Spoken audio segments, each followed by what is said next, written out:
Tonight, we hear from a group of young entrepreneurs who are trying to revitalize a part of old historic South Baton Rouge.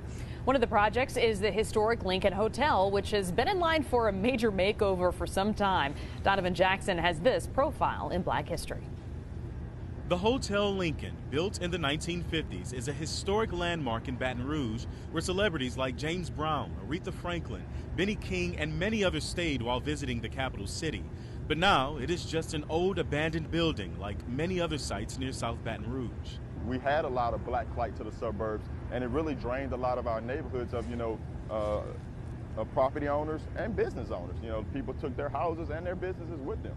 Anthony Kimball was raised in Baton Rouge. He is with a team of young businessmen working to revitalize parts of the city which were once thriving black communities. I was grateful growing up to see both sides of the track. When my mom, we first moved to Baton Rouge, we lived on 38 and Chippewa.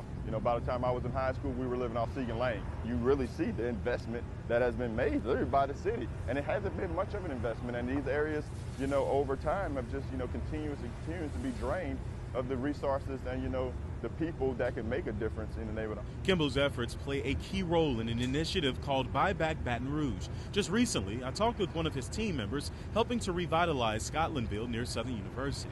For us, it was just a chance to, really practice group economics and really bring, resources back into a community like this that has been historically de-invested over the last 30, 40 years. With the help of online crowdfunding, the young entrepreneurs have raised nearly $4 million, which will be reinvested into this underserved part of town. We get to create something that everybody gets to benefit from, not only the investors, but the people who live here, the people who work here, and the people who grow up here, especially the youth. Julian Gordon says his team is hopeful they can help raise the property value for homeowners who have lived in this area for decades. The group is currently working on 6 projects that will be a mix of commercial space and housing. But Gordon says making money is not their end goal. We need people to know this skill set because this is a valuable skill set that will lead to more ownership, especially black ownership, and help us close that gap, the wealth gap that has occurred all across this country.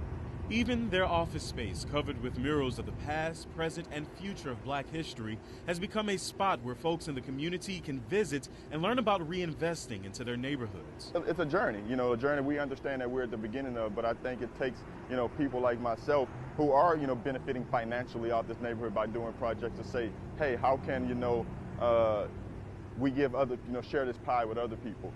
For us, this is actually Black history in real time, right here and right now. Black history is not a month just to celebrate the past, but we believe that we are making Black history happen right here and right now. That's why we're here at Legacy on 14th Street.